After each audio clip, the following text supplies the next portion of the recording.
Welcome back to episode 3 of Peaches and Cream. We made it to episode 3. Episode 3, welcome back. Welcome back. We're two best friends, navigate life, and discover purpose through sisterhood. So, y'all, we just want to take the time to check in. Although we see each other often, we don't get a lot of opportunities to really just check in and just see how our weeks went. So we want to take the time to do that right now with you guys. So, Dom, tell me what was like a glow and grow of your week. The glow and grow. Actually, y'all, we're going to call this segment the sweet and sour of the week. Mm-hmm. Obviously, we have Peaches and Cream as our nickname. And so, peaches can be sweet, cream can be a little sour. So it's the sweet and sour of the week. If you let the cream go sour, I mean, it don't have to be sour. But anyways, answering your question, friend. Okay, so I would say the sweet of my week. I actually want to share this quote with y'all that has been with me. It came in on Monday. Actually, it says, when you become gentle with yourself, it becomes infinitely easier to be gentle with others. And so I kind of took that into my mindset this week, just constantly telling myself to be gentle. So when I felt like, oh, I'm running behind on time, or I could have said that differently, or I hope that I followed through with that. Did I send that email correctly? Just being super critical of myself in my mind. That quote just kept coming up, be gentle with yourself, Dom. And when I'm not gentle with myself, I can tell in my demeanor of how I'm treating other people. So that has been my sweet this week. I think it's helped me to accomplish my goals, be productive, because I was choosing to be gentle with myself and not give myself such a hard time. My sour of the week. Yeah, I was in my head all week about my supervisor.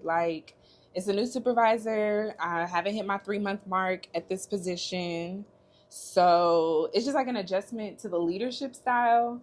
And in my mind, I was kind of feeling does he like me? Is he trying to get me fired? I'm taking everything personal, and it's all through email. I can't really read the tone of his voice.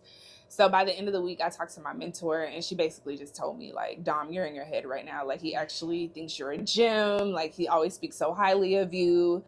So that was I made it a sour, and it didn't even need to be. I was not being gentle with myself. So I like that. That's my sweet and sour. I like that a lot.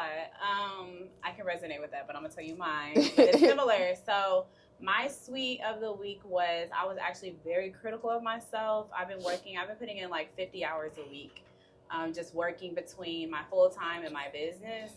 And so I'll really find myself getting in my head as far as oh, I could have did this better. I could have like you said, I could have sent this email. I could have spoken to somebody on staff a little differently. Just being very critical of every little thing that I do. And so I think it just hit me one day because I was just I can't keep being hard on myself. It's just not healthy. Yeah. I know that is not who I am naturally at my core. So I was let me just pour some positivity into myself. And so I was well, what's some positive things? And I'm girl, you doing everything you said you was going to do. That part.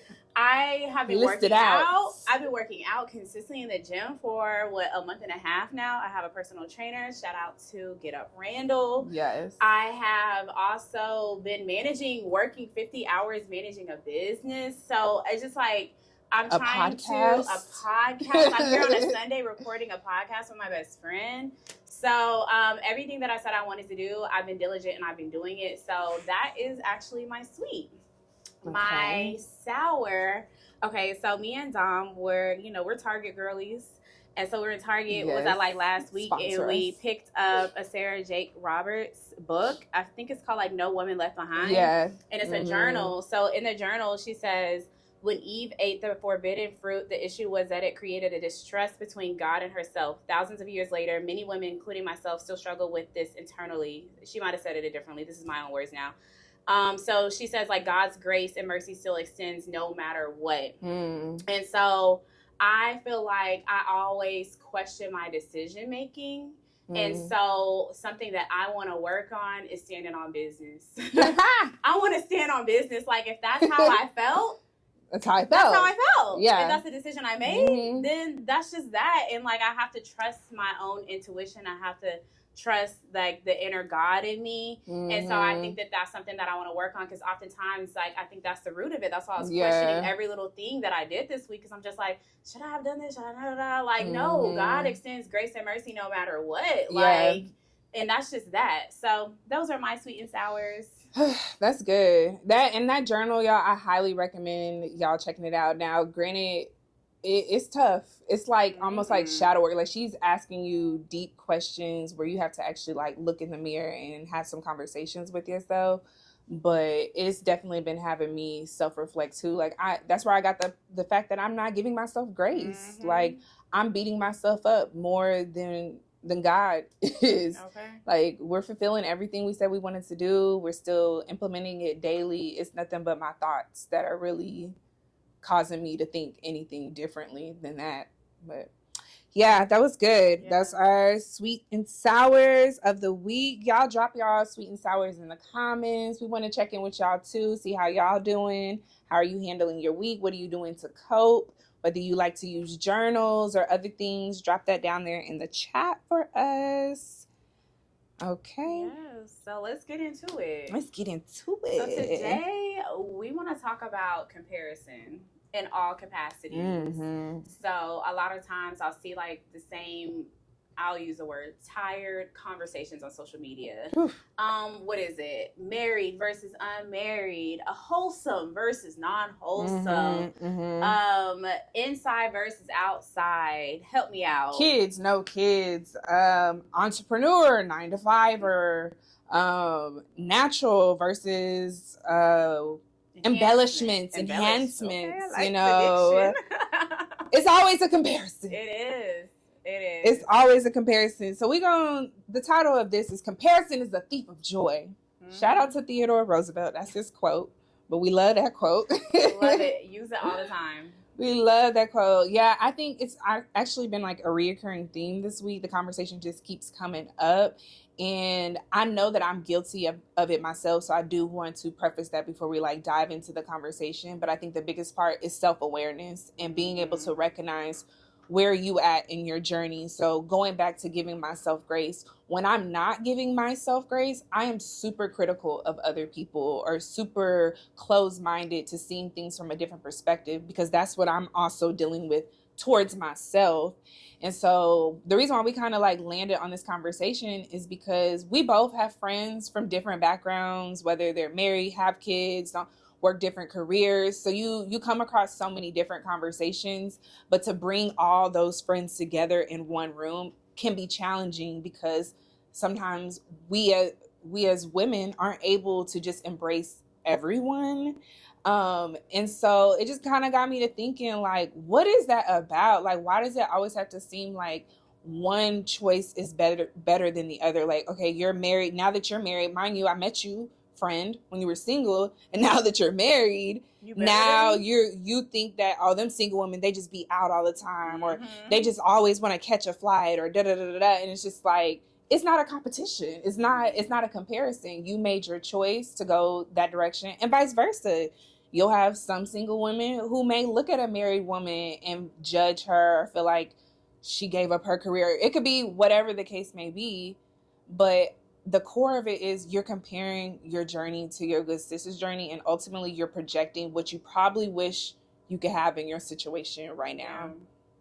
I think it really boils down to women, really any. I don't even want to like single out just like a specific gender, but me being a woman, I'll say like I have experienced it from other women, because in all actuality, it's like you've chosen, like what you were saying, this specific decision, and then you see your friend out here doing the complete opposite, and then you have FOMO, and you're wishing you did that. Yeah, what is FOMO?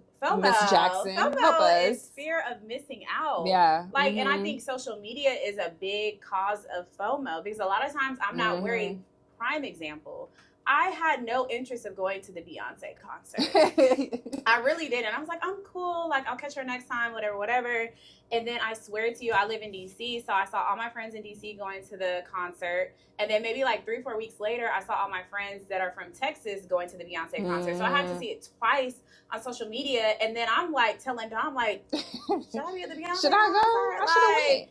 Dang, like, it don't even look all that fun, like, because I'm not there. But yeah, no, I feel like it really just boils down to you being secure in yourself, to where, like, no matter what you see, who you're around, that it will disqualify, like, that ability to want to project. Because we've all done it. I have projected on my friends. I will admit that. Like, I will be so set in a decision, and then I see my friend doing something totally different, and I'm like, dang, maybe I should have done that. And I think, like, it really comes down to just being self-aware of it, like acknowledging it first and foremost, and then just like being able to just genuinely support whatever your friend has going on. Like, I really try to always like be the cheerleader friend, and no matter what my friend wants to do, that way, like, I don't even want to compare. Like, if my friend comes to me and she tells me, hey, like, I want to be married, I want to have 5 kids, that's not in my testimony. I know 5 kids is not in my testimony, like, for real. And don't mark me if I do have 5 kids. Like, but I really don't feel like that's in my testimony. And so, like, I can genuinely stand on the sidelines and cheer her on while she's having her kids, while she, you know, finds this beautiful life that she wants. And I don't have to feel like, oh, I'm less than because I'm single. Yeah. Or on the flip side, I've had friends like, she having all them kids, she popping them out. That's the judgmental piece that you were talking about. Yeah. So it's like, as long as you know, like, this is who I am, I'm standing on business, then I really feel like you won't even worry about what your friends really have going on. Yeah, absolutely. Like, as you're talking about it, I'm kind of curious what your thoughts are on being able to say to your friend, like, friend, I'm actually not able to support you right now. Like, friend, I'm actually jealous. You get what I'm saying? I'm saying I'm envious of you. Because there can be a difference. Okay. Whereas envy is more so like coming from, I want bad for you. I have hatred in my heart. Right. Jealousy is you have something that I don't have right now. So that could be, you got your nails done. I don't have my nails done right now. I wish I had my nails done. I'm a little jealous. I've done that. You know?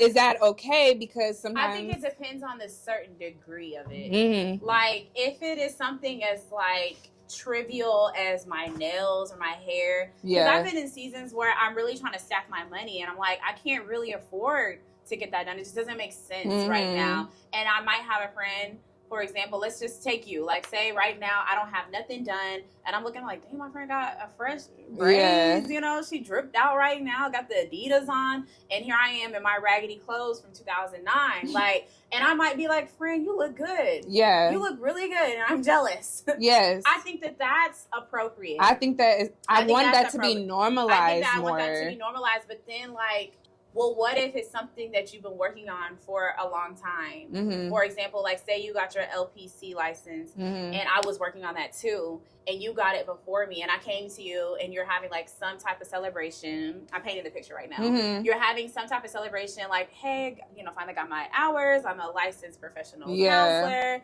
and I'm still working on that. How would you feel if I was like, I'm not going to be able to come to your event because I'm actually jealous that you're already graduating or you're getting your hours and I'm not there yet? How would you feel? 50-50. Okay. I think 50-50. Delivery is a big thing. Like, how you deliver the message to me. So I feel like because I've been there before, now I don't know if I necessarily just said like, I don't have the capacity, if that makes sense. You know what I mean? Like, it in this situation, I know how hard the process is. So it could be my friend is really working in the mud right now and she just can't come, that type of thing. And I can respect the fact that you're having an honest conversation with me about it. But at the same token, it's like, come on now. Like, because when it's time for you to celebrate, you know, you go together. Yeah, like, you know, you go for one night, or okay, friend, you don't have to come to the party, but like, just come over and let's sip a glass of champagne. Yeah, like, I'll do together privately with you. Yeah, that's where the sense of jealousy and envy, I feel like, can kind of show its face. Yeah, it can show its face, because I know for sure speaking of LPC, with me going through this journey, there have been moments where I cannot show up for my friends the way that they would typically used to me showing up. And I had to learn how to communicate that. I don't think I knew how to do that originally. I would, yes, I'll be there. I will make a way. I will be there. But my energy was like, it's spent on trying to, do this. So it's like, I can show up, but I'm going to show up with an attitude. I'm exhausted. I've been, doing all this. So I would prefer if I just stay home. So I'm going to just send my condolences or whatever. And that didn't. My condolences. My love. Okay. My wish you the best. Okay. Prayers. Yeah. Whatever. Like but I'm just not at a capacity to do that. Some of my people were receptive and some people could not understand that. And I think within that, you have to respect that it's not for everyone to understand. That's a whole different conversation too. I feel like that's setting boundaries. Yeah. Yeah. And sometimes people aren't comfortable when you set boundaries. And I think it just depends on, like, I try to, like, gauge my friends. And so I know what's, like, normal behavior for them and what's not normal behavior. Yeah. So if I know my friend has really been, like, in the mud, she's been, like, communicating with me and being transparent. Like, transparency is key. Yeah. So if I know, like, oh, she's already been going through something and I'm having something going on and she's just like, I just can't be there for whatever reason, and she explains that to me, I can give her grace in that sense. But if it's just like you start having like weird energy and every time I invite you to like a celebration, you act like you don't really want to be there. You're like, I don't know, standoffish. Yeah. You're not really congratulating me on anything. But you're watching everything. You're watching everything. Then I don't know. That's where I'm like, it becomes strange. I can't give you that grace on that. Yeah. So I think it's like situational, like you said. I think I'm pretty, I guess, open and like understanding. So I think I just have to like see in that moment for the most part. Yeah, your discernment will kick in and be able to tell like where somebody is truly coming from. I think this experience really, we are getting off subject with the comparison, but it's so true. Like when it comes to doing like the boundaries and things like that, and I could even bring in the comparison within that because out of like my friend group, I don't really have anyone that's really like going down the mental health track, like you're an entrepreneur, I have just different backgrounds. So I had to like teach myself that like, you can't assume that they know what your struggle is. Like you have to be able to communicate that to people. And I started to feel like some people, like as I was learning to communicate, it may have bothered them because they didn't know how to communicate their struggle. So it's like, well, I was going through this too. And I was like, that's fine. But you didn't communicate that to me. I'm coming to you, letting you know, like, friend, can't show up for you right now because I have this on my plate. But when I'm able to, you will see me. My support this time is not going to be my presence. It may just be words of encouragement. It may just be me liking or reposting something on social media. But it doesn't change my love and support for you. But at the same token, I think that helped to remove the real ones from the fake. And that's on that. Like, okay. Standing on business.